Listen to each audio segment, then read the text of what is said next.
Living life in the DC universe without superpowers would be pretty tough. Pretty tough.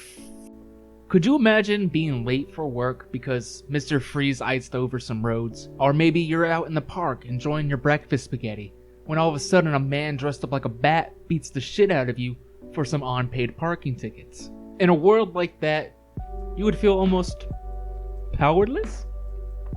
My name is McBurger. This is the second episode of a series I like to call Shows We Forgot About, where I talk about shows that I think deserve a watch, even though they might have been canceled a little bit too soon, or in the case of today's episode, a show that had a lot of potential but just couldn't deliver. After seeing how successful 2016's Deadpool was, both DC and Marvel kind of adjusted the way they were making films and TV. Deadpool showed the world that comic book movies can not only be exciting, but funny as well. 2017's Powerless is what you get when you take the excitement out, but leave the comedy. I'm doing air quotes here, you guys can't see it, but there's air quotes going on right here, guys. Powerless is a sitcom based in the DC universe. We follow Emily Locke, played by Vanessa, try not to get a boner while watching, Hudgins. Emily just got a dream job as the head of research and development for Wayne Security. No, not that Wayne. His cousin, Van. Van is played by the immensely talented Alan Tudyk. His performance definitely stands out. Alan Tudyk is just too talented not to like in any role. Van is the typical how did this dumb guy become our leader type of boss, made popular by The Office's Michael Scott. In a lot of ways, these two characters are a lot alike, at least when it comes to the IQ. Emily is put in charge of a small team. She's put in charge of Jenny, Teddy, and Ron. You might remember Teddy as Abed from Community. And Ron is played by the comedian Ron Funchess. He's one of my favorite comedians. This guy's super hilarious. He does a lot of voice acting too. He did a role in Trolls. Ron and Teddy's relationship is one of the few things that actually work in this show. Both Danny and Ron have great chemistry together. The producer probably asked him to do a lot of improv. You know, he's basically like a rapper that saves lives. Yeah, just like Macklemore. No, not like Macklemore.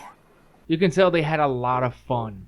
On paper, this sounds like a show that can't miss. But unfortunately, the potential has just failed to be realized. All of the episodes feel really generic. The script relies way too much on cheap laughs from like poop and sex humor. In the 12 episodes that aired, they really failed to give you a connection to any of the characters. We don't really see any part of their lives beyond the office. We don't see anything really beyond the office itself. There's a couple scenes here and there where they're outside the office, but that's it. The script can be smart at times. Oh, I'm from Atlantis. I thought you said you were from Atlanta. No, that's Donald Glover. It might be racist that you heard that. There's too many concepts they fail to deliver on. It's almost like the writers forgot the biggest thing the show has over other sitcoms. It's based in the DC universe. It's based in a city where some of the biggest names in comics exist. The few superheroes that they do introduce to us are just bland. They have no purpose really but to save people. They don't really do anything else. They don't have any emotions really. It's kind of just bland cutouts of regular superheroes. We don't see any of the big names really. Alan Tudyk does dress like Robin for a little bit. Batman and the Flash, Superman are all mentioned, but we only see less known superheroes like the Olympian and Crimson Fox. In the second episode, we are introduced to fantasy superhero leagues, which is a lot like fantasy football. Superheroes are scored on how many people they save, which is kind of dark if you think about it. This is a concept that only this show could do, but instead of focusing on this really cool idea, this really cool concept, the episode becomes this boring, played out scenario that's often in sitcoms. Emily ends up taking some sort of punishment for her team. In the fantasy superhero league is barely even touched on after that. That's a perfect example of the writers not focusing on what they should be focusing on. Stuff that makes this show special, stuff that makes this show stand out. As the season goes on, they do get better at this. Like there's an episode Lois Lane dies and everyone starts doing anything they want because they have a theory that Superman is gonna find a way to turn back time. This is a really funny concept. I wish they would have done more things like this. This was honestly the best episode. Ben Queen is actually the original creator of this show. Back in 2015, he created a pilot. Anybody that saw this pilot apparently loved it. It got raving reviews.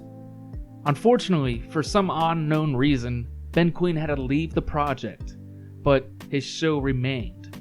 They reshot the entire pilot and made an entire different show. To be honest with you guys, I really think they kept the intro from the old show.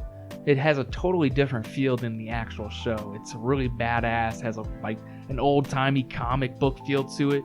And then you get to the show and it's just like a basic-ass sitcom.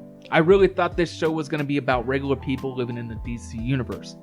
It turned out to be more of a cheap sitcom from the 90s. They wanted to make a show that sitcom lovers and comic book fans alike can enjoy. And they ended up making a show that just leaves you with a sour taste of what could have been. Now be a good boy and subscribe to my fucking channel. Thank you guys so much for watching and listening to me ramble. I love you guys so much. If you guys are enjoying this series, definitely leave me a like. I will catch you guys in the next video. Laters on the Minjay.